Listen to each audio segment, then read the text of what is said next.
அனைவருக்கும் எங்கள் இனிய வணக்கம். பெண்கள் இயற்கையாகவே அழகு என்றாலும் அவர்கள் இந்த ஆடை அலங்காரம் எல்லாம் கூடுதல் அழகுதான். அப்படி ஒரு அழகுதான் மூக்கு குத்துவது. முந்தைய காலத்தில் எல்லாம் 2 பக்கமும் மூக்கு குத்த வேண்டும், கட்டாயம். ஆனால் அது காலப்போக்கில் ஒரு பக்கம் மட்டும் குத்துவது என்று ஆனது. அதுவும் குறிப்பாக வலது பக்கம் மட்டும் குத்துவாங்க.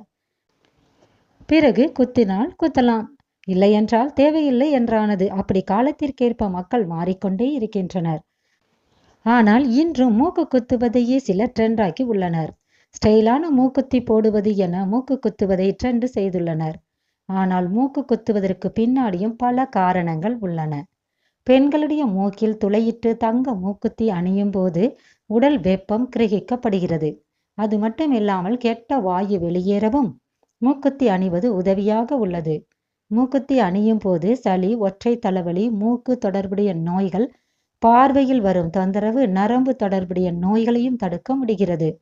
இந்தியாவில் உள்ள இந்து சமயத்தோர் மூக்கு குத்துவதை அதிகமாக பின்பற்றுகின்றனர்.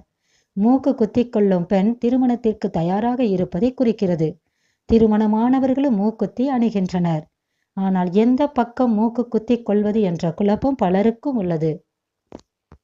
இந்தியாவின் வடதிசையில் உள்ள பெண்கள் மூக்கின் இடப்பக்கமும், தென்னிந்திய பெண்கள் மூக்கின் வலப்பக்கமும் மூக்குத்தி அணிந்து கொள்கின்றனர். பெண்கள் இடது பக்கம் மூக்கு குத்தி கொள்வதுதான் நல்லது. ஆண்களுக்கு வலப்பக்கமும் பெண்களுக்கு இடப்பக்கமும் வலுவான பகுதியாக உள்ளது. இப்படி இடப்பக்கம் பெண்கள் மூக்கு குத்தி கொள்ளும் போதுதான் அவர்களது வலது பக்க மூளை நன்றாக இயங்கும் என்று கூறப்படுகிறது. பெண்களுடைய மூக்கில் உள்ள மடல் பகுதியில் துவாரம் இருப்பதால் அதன் மூலம் நரம்பு மண்டலத்தில் இருக்கும் கெட்ட வாயு நீங்கும்.